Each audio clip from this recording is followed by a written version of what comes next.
el príncipe de los predicadores, Charles Spurgeon. Narrado por Samuel Andrés Chaparro Sandoval.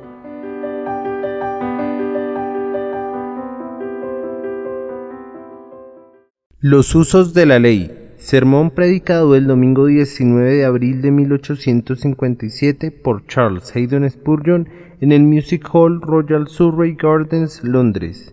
Entonces, ¿para qué sirve la ley? Gálatas capítulo 3, versículo 19. El apóstol Pablo, mediante un argumento poderoso y altamente ingenioso, ha demostrado que la ley no fue establecida por Dios para justificación y salvación del hombre. Él declara que Dios hizo un pacto de gracia con Abraham mucho antes de que la ley fuera dada en el monte Sinaí, que Abraham no estuvo presente en el monte Sinaí y que, por lo tanto, no pudo hacerse alteración alguna al pacto hecho allí por sugerencia suya, que, adicionalmente, no se le pidió el consentimiento a Abraham para alguna alteración del pacto, y sin su consentimiento el pacto no podía haber sido cambiado legalmente, y además que el pacto permanece firme e inconmovible, viendo que fue hecho a la simiente de Abraham, al igual que al propio Abraham.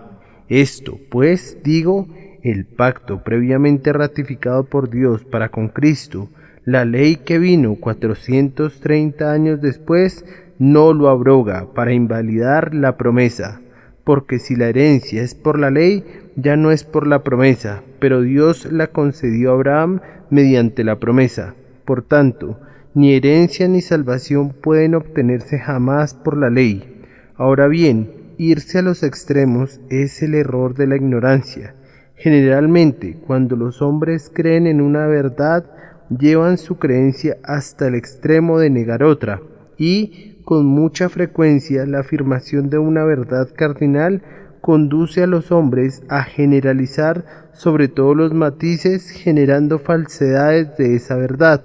La supuesta objeción puede expresarse así: tú dices, oh Pablo, que la ley no puede justificar. Ciertamente, entonces la ley no sirve para nada. Entonces, ¿para qué sirve la ley? Si no puede salvar al hombre, ¿cuál es su objetivo? Si por sí misma nunca llevará a nadie al cielo, ¿para qué fue escrita? ¿Acaso no es una cosa inútil? El apóstol muy bien pudo haber replicado a su oponente con una mirada de desprecio diciéndole: oh insensato y tardo de corazón para entender. ¿Se demuestra que una cosa es completamente inútil simplemente porque no responde a cada propósito en el mundo? ¿Dirán acaso que debido a que el hierro no es comestible, entonces el hierro es inútil? Y debido a que el oro no puede ser alimento para el hombre, por esa causa lo tirarán a la basura, llamándolo escoria que no vale nada. Sin embargo, sobre la base de esas insensatas premisas, ustedes proceden de esa manera. Pues debido a que he dicho que la ley no puede salvar, ustedes me han preguntado neciamente que para qué sirve entonces, y ustedes insensatamente suponen que la ley de Dios no sirve para nada y que no tiene ningún valor. Esta objeción, por lo general, es propuesta por dos tipos de personas. Primero, por simples latosos a quienes no les gusta el Evangelio y desean encontrarle todo tipo de fallas. Ellos pueden decirnos aquello en lo que no creen, pero no nos dicen en qué creen. Ellos quieren oponerse a las doctrinas y a los sentimientos de los demás, pero estarían perdidos si se les pidiera que se sienten y escriban sus propias opiniones. No parecen haber ido más lejos que el genio de un mono que puede hacer pedazos todo, pero que no puede arreglar nada. Luego, por otro lado, está el antinominiano que dice: sí, yo sé que soy salvo únicamente por gracia, y entonces quebranta la ley diciendo que no le obliga, ni siquiera como regla de vida, y pregunta: ¿para qué entonces sirve la ley? Echándola fuera de su puerta como si fuera un mueble viejo únicamente útil como leña, porque en verdad no está adaptada para salvar su alma. Pero una cosa puede tener muchos usos, aunque no tenga alguno particular. Es cierto que la ley no puede salvar, pero es también igualmente cierto que la ley es una de las obras más importantes de Dios y merece toda reverencia, y es extremadamente útil cuando es aplicada por Dios para los propósitos para los cuales fue establecida. Sin embargo, amigos míos, perdónenme si solamente hago la observación que esta es también una pregunta muy natural. Si leen la doctrina del apóstol Pablo, encontrarán que declara que la ley condena a toda la humanidad. Ahora, por un solo instante, vamos a echar una ojeada a las obras de la ley en este mundo. He aquí, veo cuando la ley es ordenada en el monte Sinaí. Aún el propio monte tiembla con miedo. Relámpagos y truenos forman el cortejo de esas terribles sílabas que ablandan los corazones de Israel. Todo el Sinaí humeaba. Jehová resplandeció desde el monte de Parán, y el santo vino de Sinaí, y vino entre 10 millares de santos. De su boca salió una ley ardiente para ellos.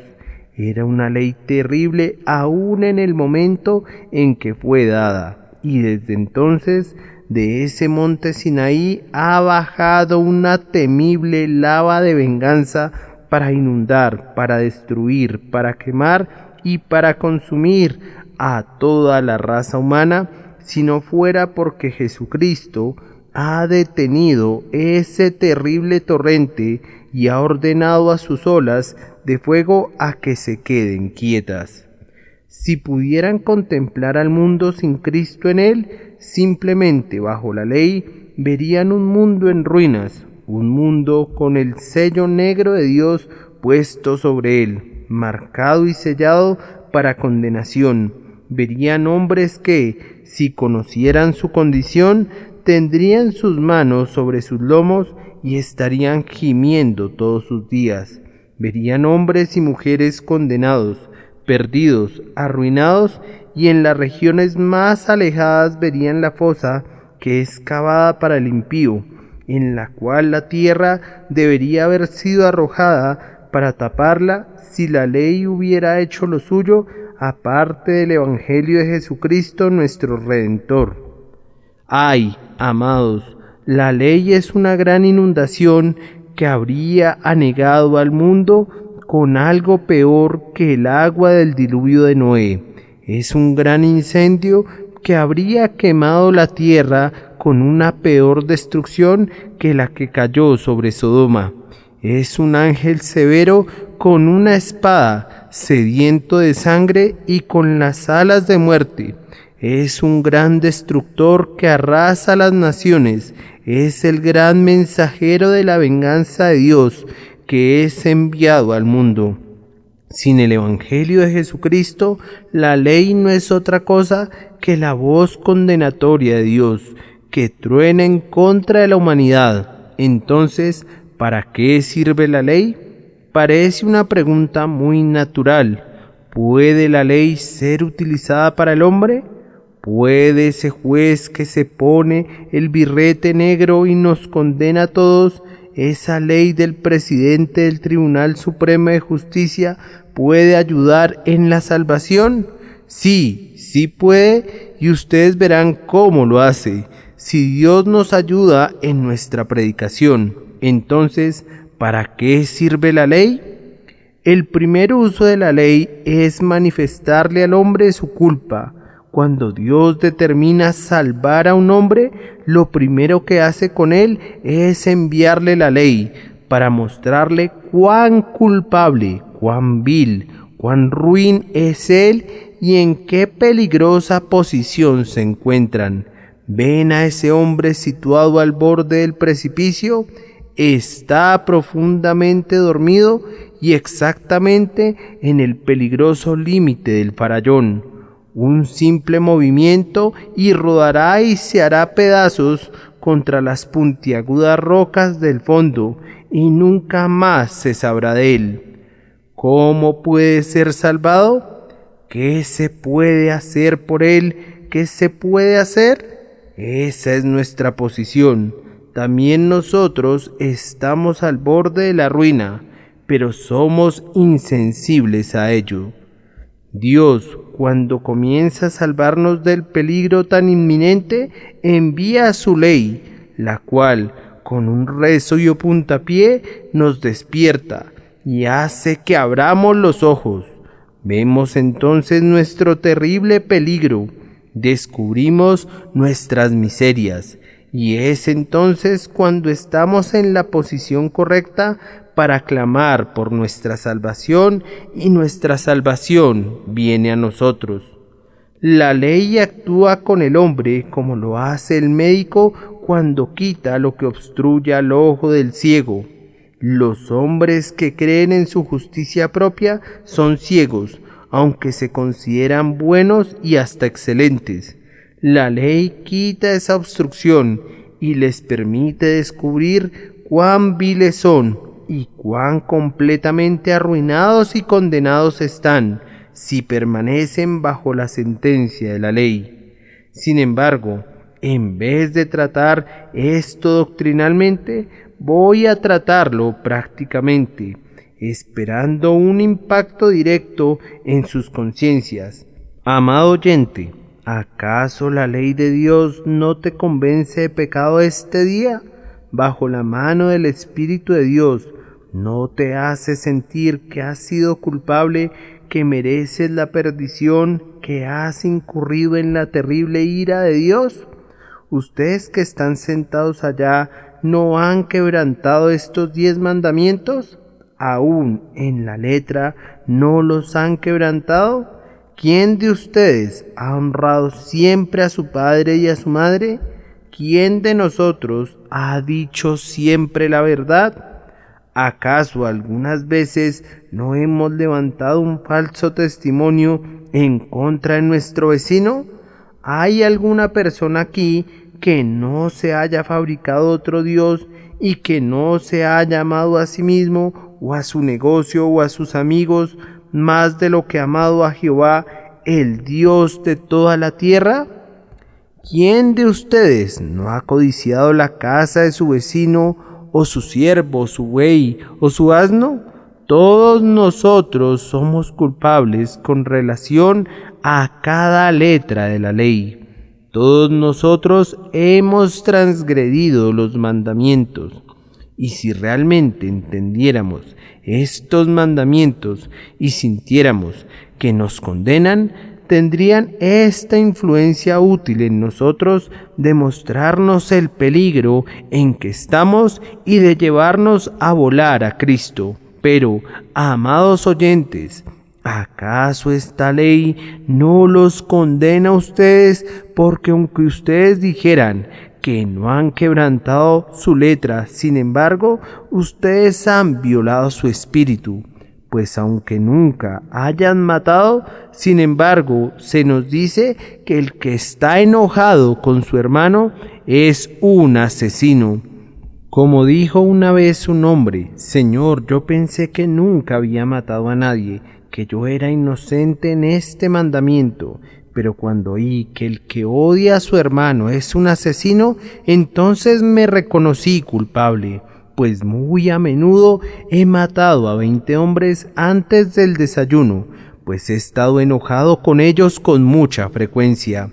La ley no solo involucra lo que dice con palabras, sino que encierra cosas profundas escondidas en sus entrañas. Dice: no cometerás adulterio. Pero esto quiere decir, como afirma Jesús: pero yo os digo que cualquiera que mira a una mujer para codiciarla, ya adulteró con ella en su corazón. Dice: no tomarás el nombre de Jehová tu Dios en vano. Quiere decir que debemos reverenciar a Dios en todo lugar y tener su temor ante nuestros ojos, y en todo momento debemos respetar sus ordenanzas y siempre caminar en su temor y amor. Ay, hermanos míos, seguramente no hay nadie aquí que esté tan endurecido en su justicia propia como para que diga, yo soy inocente. El espíritu de la ley nos condena, y esta es su propiedad útil.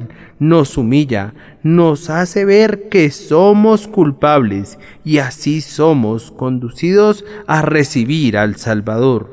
Además, fíjense bien, mis queridos oyentes, que una infracción de esta ley es suficiente para condenarnos para siempre. El que ofende a la ley en un punto se hace culpable de todos. La ley exige que obedezcamos cada mandamiento, y si uno de ellos es quebrantado, todos los demás quedan lesionados. Es como un jarrón de sobresaliente hechura. Para destruirlo no necesitas hacerlo añicos. Basta con hacerle la más pequeña fractura y se habrá destruido toda su perfección. Puesto que es una ley perfecta la que se nos ordena obedecer y obedecerla de manera perfecta, basta infringirla una vez, aunque no volviéramos a hacerlo nunca.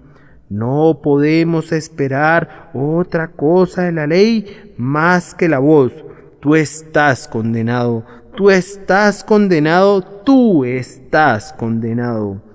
Bajo este aspecto, ¿no debería la ley despojarnos a muchos de nosotros de toda nuestra jactancia?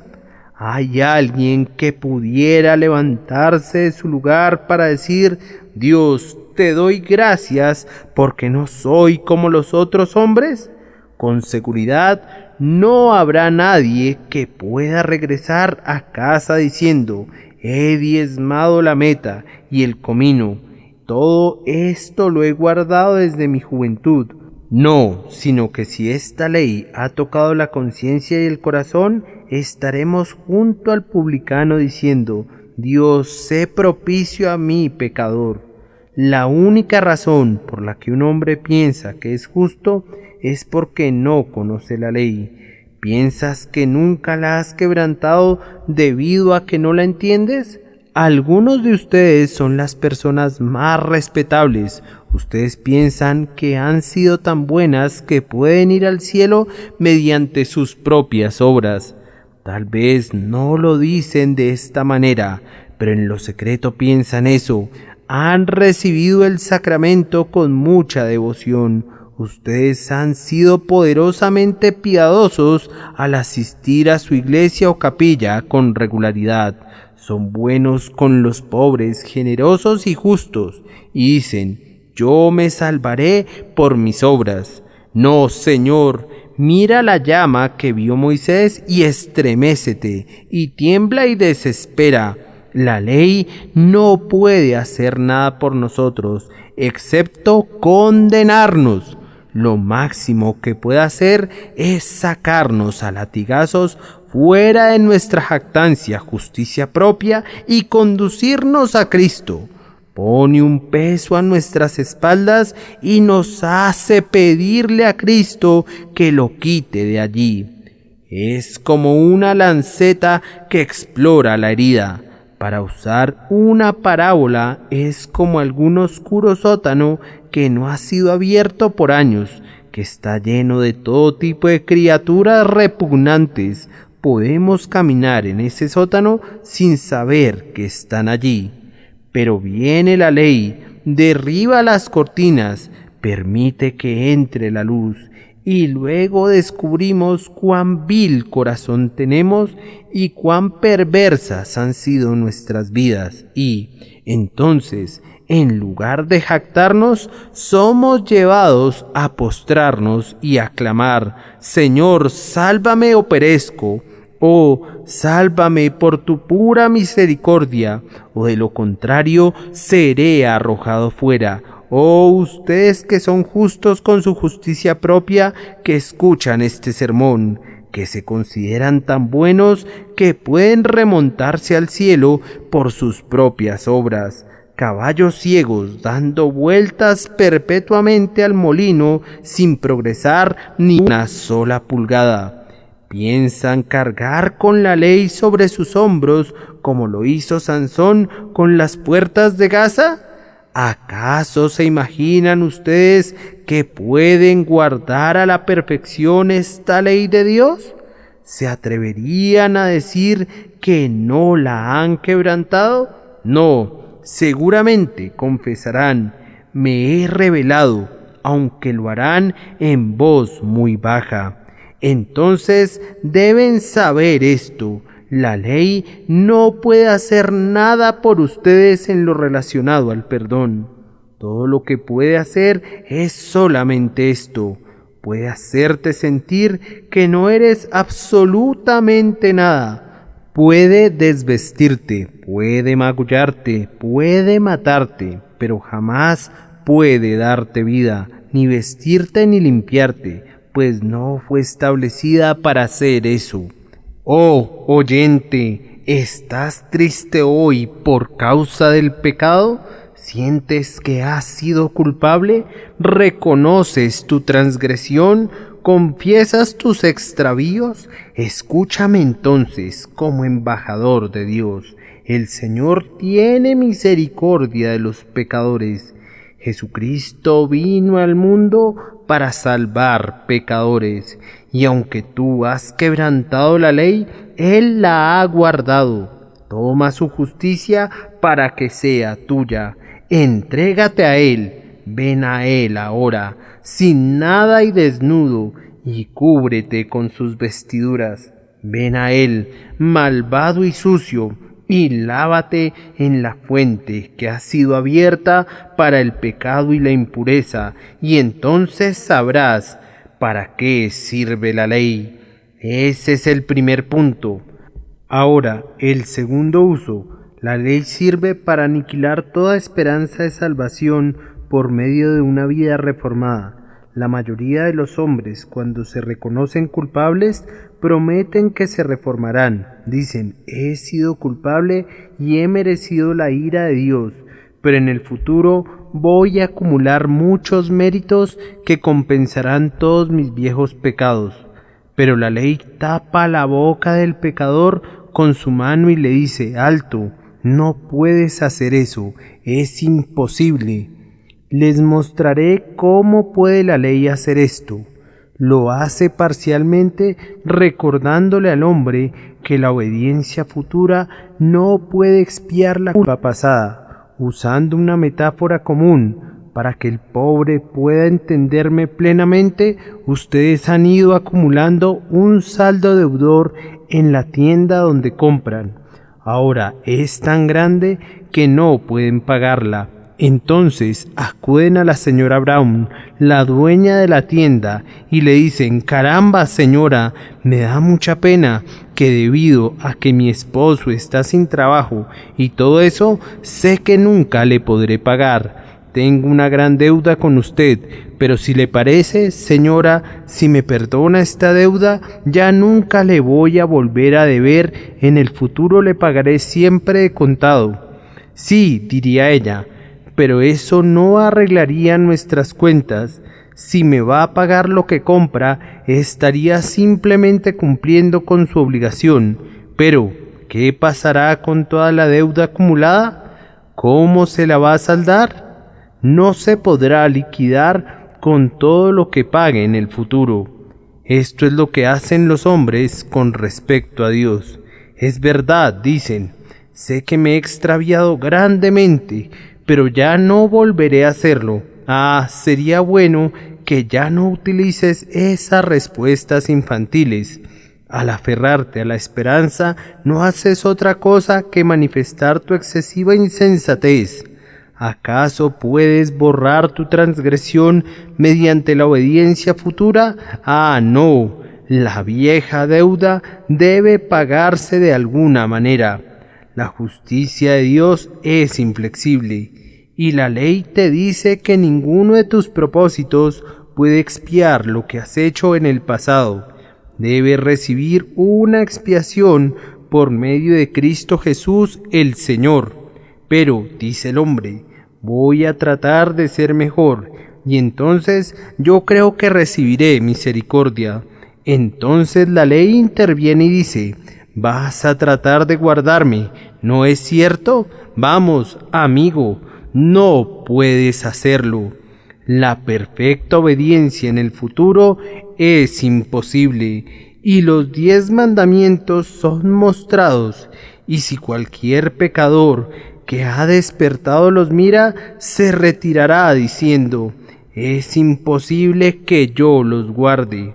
Vamos, amigo, tú dices que serás obediente en el futuro. Tú no has sido obediente en el pasado y no hay ninguna probabilidad que guardes los mandamientos de Dios en el tiempo venidero. Dices que evitarás los males del pasado. No puedes. ¿Mudará el etíope su piel y el leopardo sus manchas? Así también podréis vosotros hacer bien estando habituados a hacer mal. Pero tú respondes, voy a poner más empeño en mis caminos. Amigo, no lo harás. La tentación que te venció ayer te vencerá mañana también. Pero fíjate bien, si pudieras vencerla, no podrías alcanzar la salvación con ello. La ley te dice que a menos que obedezcas perfectamente, no puedes ser salvado por tus hechos. Te dice que un solo pecado lo manchará todo, que una transgresión arruinará toda tu obediencia. En el cielo debes llevar una vestidura sin mancha. Dios puede aceptar únicamente una ley inviolada. Así, entonces, la ley responde a este propósito, decirle a los hombres que sus logros, sus enmiendas, sus hechos no son de ninguna utilidad en el asunto de la salvación. Lo que les toca es venir a Cristo, obtener un nuevo corazón y un espíritu recto, obtener el arrepentimiento evangélico del cual no tienen que arrepentirse para que así puedan poner su confianza en Jesús y recibir el perdón por medio de su sangre. Entonces, ¿para qué sirve la ley? Sirve este propósito, como decía Lutero, el propósito de un martillo. Lutero, como ustedes saben, es muy enérgico acerca del tema de la ley. Dice, si alguien no es un asesino, ni un adúltero, ni un ladrón, y se refrena externamente del pecado, como lo hacía el fariseo que es mencionado en el Evangelio, esa persona juraría que es justa, y por lo tanto concibe una opinión de justicia, y presume de sus buenas obras y de sus méritos. A tales personas Dios no puede ablandar ni humillar de ninguna otra manera para que puedan reconocer su miseria y su condenación, sino por medio de la ley. Porque ese es el martillo de la muerte, el trueno del infierno y el rayo de la ira de Dios que hace polvo a los hipócritas insensibles y obstinados. Porque mientras habite en el hombre la opinión de justicia, habitará en él también el orgullo incomprensible, la presunción, la seguridad, el odio hacia Dios, el desprecio a su gracia y a su misericordia, la ignorancia de las promesas de Cristo, la predicación de la libre remisión de pecados por medio de Jesucristo no puede entrar en el corazón de alguien así, ni tampoco puede experimentar ningún sabor ni aroma al respecto, pues esa poderosa roca y esa muralla diamantina, es decir, la opinión de justicia con la cual se reviste el corazón, lo impide. Por lo tanto, la ley es ese martillo, ese fuego, ese viento grande y poderoso, y ese terrible terremoto que parte las montañas y quiebra las rocas, como cita Primera de Reyes, capítulo 19, versículos 11 al 13, es decir, los hipócritas obstinados y orgullosos. Elías, no pudiendo resistir estos terrores de la ley que son significados por estas cosas, cubrió su rostro con su manto. Sin embargo, cuando la tempestad cesó, que Elías había presenciado, se escuchó un silbo apacible y delicado en el cual estaba el Señor, pero fue necesario que la tempestad de fuego y de viento y el terremoto pasaran antes que el Señor se revelara en este silbo apacible. Y ahora avancemos otro paso. Ustedes que conocen la gracia de Dios podrán seguirme en este siguiente paso. La ley tiene por objeto mostrarle al hombre la miseria que recaerá sobre él a causa de su pecado. Hablo por experiencia, a pesar de ser joven, y muchos entre quienes me escuchan oigan esto con verdadero interés porque han sentido lo mismo. Hubo una época en que yo, siendo aún muy joven, sentí con gran dolor la maldad del pecado. Mis huesos se hicieron viejos entre mis gemidos prolongados. Día y noche la mano de Dios caía duramente sobre mí. Hubo momentos en los que me asustaba con visiones y me atemorizaba con sueños, cuando durante el día sentía hambre de liberación, pues mi alma ayunaba dentro de mí. Tenía miedo que los propios cielos cayeran sobre mí y aplastaran mi alma culpable. La ley de Dios se había apoderado de mí y me estaba mostrando mi miseria. Durante la noche, si dormía, soñaba con el abismo sin fondo, y cuando me despertaba me parecía sentir la miseria que había soñado. Subí a la casa de Dios y mi canción no era más que un gemido. Me retiraba a mi aposento y allí, en medio de lágrimas y gemidos, elevaba mi oración sin ninguna esperanza ni refugio. Entonces podía decir con David: el búho de las soledades es mi amigo, y el pelícano del desierto mi compañero, pues la ley de Dios me azotaba con un látigo de 10 puntas, y luego me frotaba con salmuera, de tal forma que yo me estremecía y tambaleaba con dolor y angustia, y mi alma prefería morir estrangulada que vivir, pues yo estaba sumamente afligido. Algunos de ustedes han experimentado lo mismo. La ley fue enviada a propósito para hacer eso. Pero ustedes se preguntarán, ¿qué necesidad hay de esa miseria? Yo respondo que esa miseria fue enviada por esta razón, para que así yo pueda clamar a Jesús. Usualmente nuestro Padre Celestial no nos hace buscar a Jesús hasta que no nos ha dejado limpios a punta de latigazos de toda nuestra confianza. Él no nos hace anhelar ardientemente el cielo hasta que no nos haya hecho sentir algo de las torturas intolerables de una conciencia dolorida que es un anticipo del infierno. ¿Acaso no recuerdas, amigo mío, cuando solías despertarte en la mañana y lo primero que hacía era tomar una copia del libro Alarma de Alain o un llamado al inconverso de Baxter? Oh, esos libros. En mi niñez yo los leía y los devoraba cuando estaba bajo un sentido de culpa. Leer esos libros era como permanecer al pie del Sinaí. Cuando leía a Baxter, encontraba que decía cosas como estas: pecador, recapacita, en una hora pudieras estar en el infierno. Piensa que dentro de poco pudieras estar agonizando. A una hora la muerte está carcomiendo tu mejilla. ¿Qué harás cuando estés frente al tribunal de Dios sin un Salvador? ¿Le dirás que no tuviste tiempo que dedicar a la religión? ¿Acaso esa excusa vacía no se evaporará en el aire tenue? Oh pecador, entonces, ¿te atreverás tú a insultar a tu Hacedor? ¿Te atreverás a burlarte de él? Recapacita, las llamas del infierno son abrasadoras y la ira de Dios es terrible.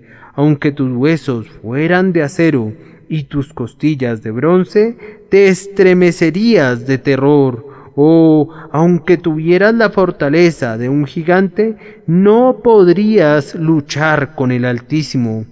¿Qué harás cuando te haga pedazos y no haya nadie que te pueda librar? ¿Qué harás cuando disparen en tu contra sus 10 poderosos cañones? El primer mandamiento dirá: aplástalo, él me ha quebrantado. El segundo mandamiento dirá: condénalo, él me ha quebrantado. El tercer mandamiento dirá: maldición sobre él, porque me ha quebrantado. Y de una manera parecida, todos dispararán en contra tuya. Y tú estarás sin un refugio, sin un lugar a donde huir, y sin ninguna esperanza. Ah, ustedes no han olvidado aquellos días en los que ningún himno parecía el adecuado para ustedes, excepto el que comienza así: encórvate, alma mía, tú que solías elevarte, y platica por un rato con la muerte. Considera cómo agoniza el mortal y exhala su último suspiro. O también, ese terrible día ciertamente vendrá. La hora establecida se apresura, cuando deba comparecer ante mi juez para pasar la solemne prueba. Ay, y es por esto que la ley fue enviada, para convencernos de pecado, para hacernos temblar y estremecer delante de Dios. Oh, ustedes que son justos con justicia propia, permítanme dirigirles simplemente una palabra o dos el día de hoy, pronunciadas con terrible y ardiente sinceridad. Recuerden, señores, que viene el día cuando una muchedumbre mucho más vasta que ésta se congregará sobre las llanuras de la tierra, cuando el Salvador, el juez de los hombres, se sentará en un gran trono blanco. Ahora ya ha llegado, el libro es abierto, la gloria del cielo es manifestada, rica con un amor triunfante y ardiendo con una venganza inextinguible. 10,000 ángeles están a cada lado, y tú estás de pie para ser juzgado. Ahora tú que eres justo con justicia propia, dime ahora que fuiste a la iglesia 3 veces al día. Vamos, amigo, dime ahora que tú guardaste todos los mandamientos. Dime ahora que tú no eres culpable. Preséntate ante él con el recibo de tu menta, de tu anís y de tu comino. Vamos ahora, amigo, ¿dónde estás? Oh, estás huyendo, estás gritando: peñas, escóndadme, montes, caigan sobre mí. ¿Qué pretendes, hombre? ¿Cómo? Tú eras tan justo en la tierra que nadie osaba hablarte. Eres tan bueno y tan decente. ¿Por qué huyes? Vamos, hombre, llénate de valor. Ven ante tu hacedor. Dile que fuiste honesto, sobrio, excelente y que mereces ser salvado. ¿Por qué te demoras para repetir tus jactancias? ¡Anímate! Dilas. Veo que continúas huyendo de la presencia de tu hacedor, dando alaridos. No se hallará a nadie que permanezca delante de él, apoyado en su propia justicia. Pero miren, miren, miren. Veo a un hombre que sale al frente de esa abigarrada multitud. Marcha hacia adelante con paso firme y con ojos sonrientes. ¿Cómo? ¿Hay alguien que se atreve a estar ante su hacedor? Sí, hay uno. Se adelante y exclama: ¿quién acusará a los escogidos de Dios? ¿No te estremeces? ¿No se lo tragarán las montañas de ira? ¿No lanzará Dios su terrible rayo en contra suya? No, escucha mientras continúa confiadamente. ¿Quién es el que condenará? Cristo es el que murió, más aún el que también resucitó. Y veo la diestra de Dios extendida. Venid, benditos de mi Padre, heredad el reino preparado para vosotros. Ahora se cumple el verso que una vez cantaste con dulzura. Con valentía estaré en aquel gran día, pues ¿quién me acusará de algo?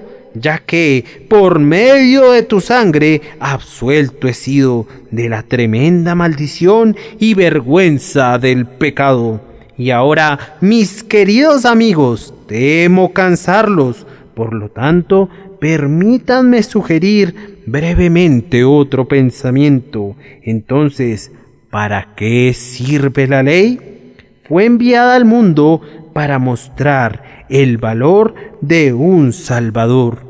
De la misma manera que el oropel hace resaltar las joyas y las manchas oscuras hacen que los tintes brillantes luzcan más brillantes, así la ley hace que Cristo aparezca más puro y más celestial. Oigo a la ley de Dios maldecir, cuán dura es su voz. Jesús dice, venid a mí. ¡Oh, qué música! ¡Cuánto más musical! Después de los sonidos discordantes de la ley, veo que la ley condena. Contemplo a Cristo obedeciéndola. ¡Oh, cuán importante es ese precio! Conociendo cuán pesada es la demanda. Leo los mandamientos y los encuentro estrictos y tremendamente severos. ¡Oh, cuán santo debe haber sido Cristo para obedecerlos todos ellos por mí! Nada me lleva a valorar más a mi Salvador que cuando veo que la ley me condena. Cuando sé que esta ley se interpone en mi camino y como un querubín con una espada encendida no me dejará entrar al paraíso, entonces puedo conocer cuán dulcemente preciosa debe ser la justicia de Cristo, que es un pasaporte para el cielo y que me da gracia para entrar en el cielo. Y finalmente, ¿para qué sirve la ley? Fue enviada al mundo para evitar que los cristianos confíen en la justicia propia. ¿Acaso los cristianos confían alguna vez en su justicia propia?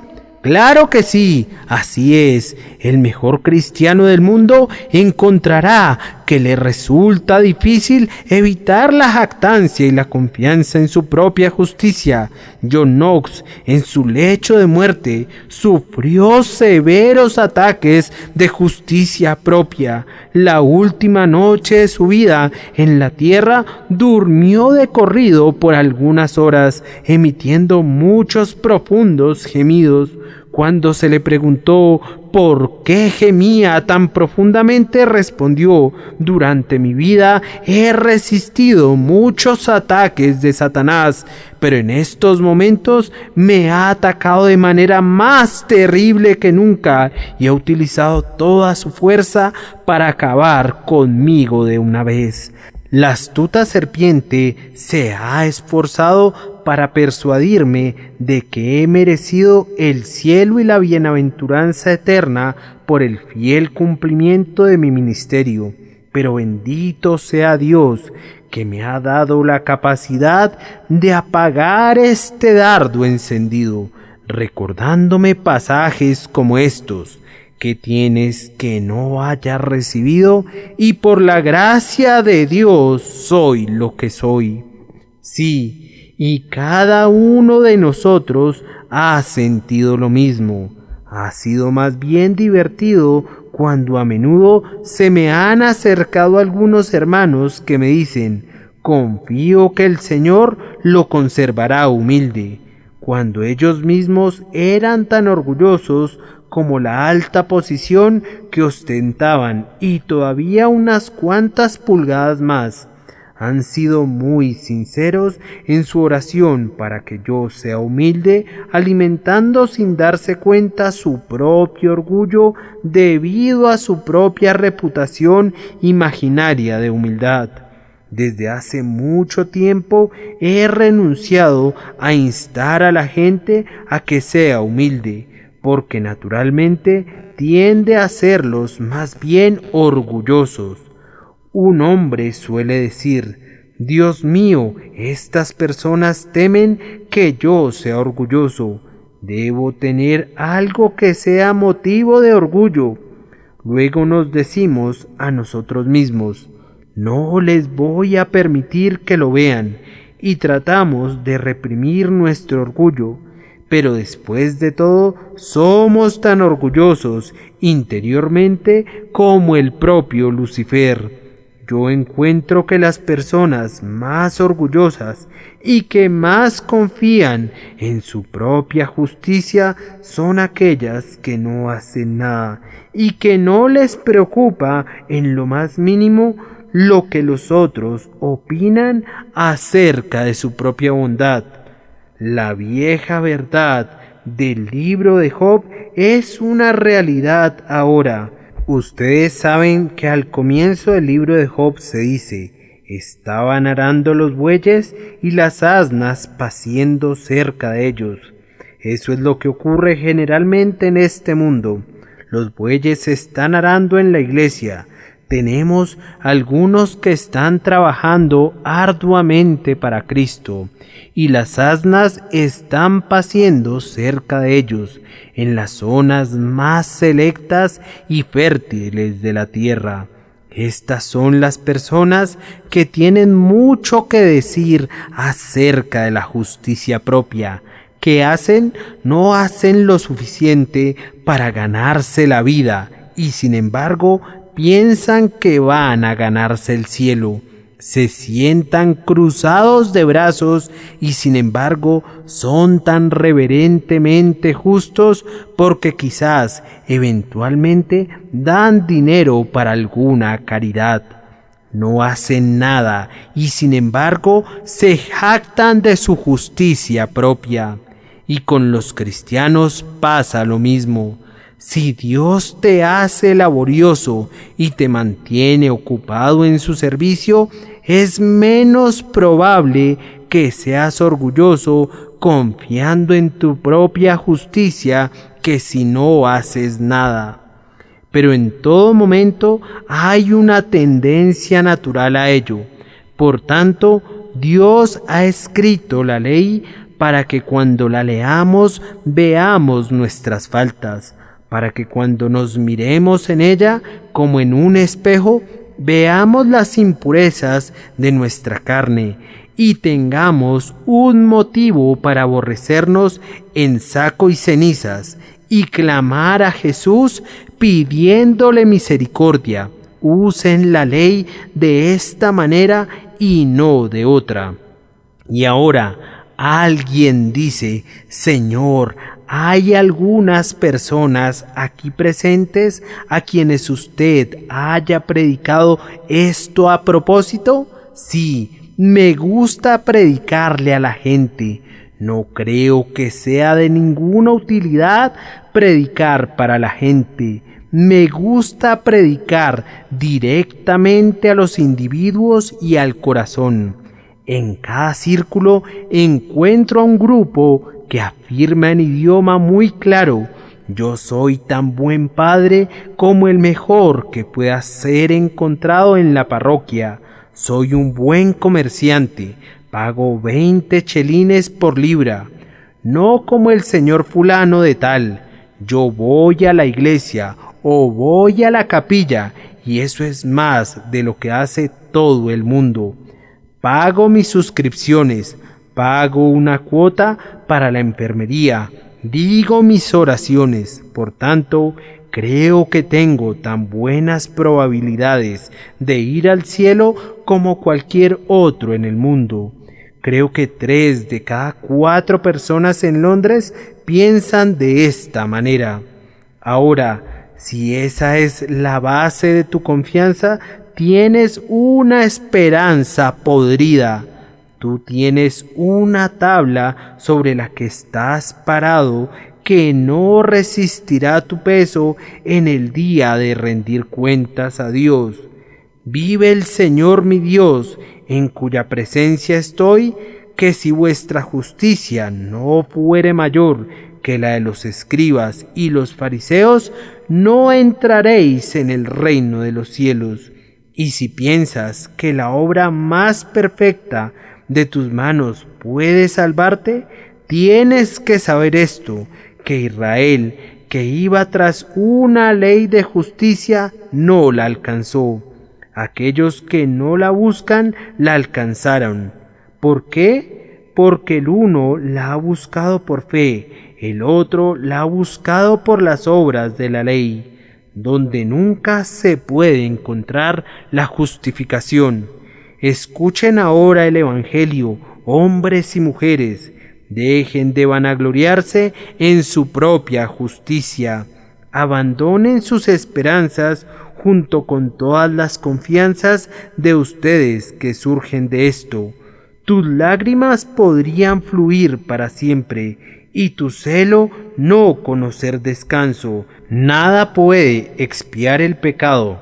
Cristo debe salvar y únicamente Cristo. Si quieren saber cómo hemos de ser salvos, escuchen esto. Deben venir a Cristo sin traer nada de ustedes. Cristo ha guardado la ley. Tienen que hacer que su justicia sea de ustedes. Cristo sufrió en el lugar de todos los que se arrepienten. Él ha padecido el castigo de ustedes. Y por medio de la fe en la santificación y la expiación de Cristo, ustedes serán salvos. Vengan, entonces, ustedes que están trabajados y cargados, heridos y mutilados por la caída, vengan, entonces, ustedes pecadores, vengan entonces, ustedes moralistas, vengan entonces, todos ustedes que han quebrantado la ley de Dios y lo sienten. Abandonen sus propias confianzas y vengan a Jesús. Él los aceptará, les dará vestiduras de justicia sin mancha alguna y los hará suyos para siempre. Pero, ¿cómo puedo venir? Preguntará alguien, ¿debo ir a casa y orar? No, Señor, no. Allí donde estás parado ahora, tú puedes acercarte a la cruz. Oh, si te reconoces pecador, ahora te suplico, antes de que tu pie se aparte del lugar que estás pisando, ahora di esto: yo me arrojo en tus brazos. Señor, salva mi alma culpable en el último día. Ahora humíllense, abandonen toda justicia propia. Mírenme a mí, miren ahora, no digan: ¿quién subirá al cielo? Cerca de ti está la palabra en tu boca y en tu corazón.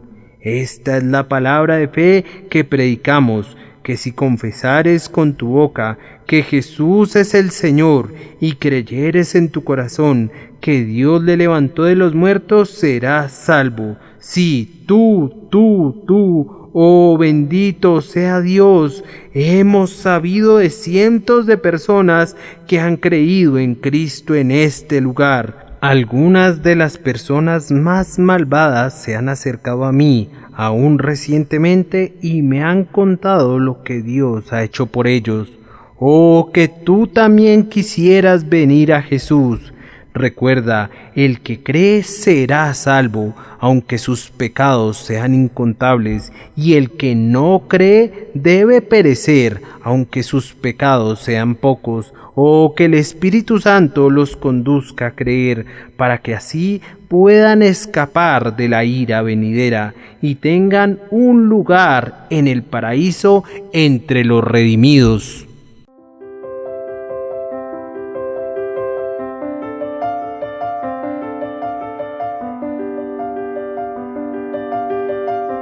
El príncipe de los predicadores, Charles Spurgeon. Narrado por Samuel Andrés Chaparro Sandoval.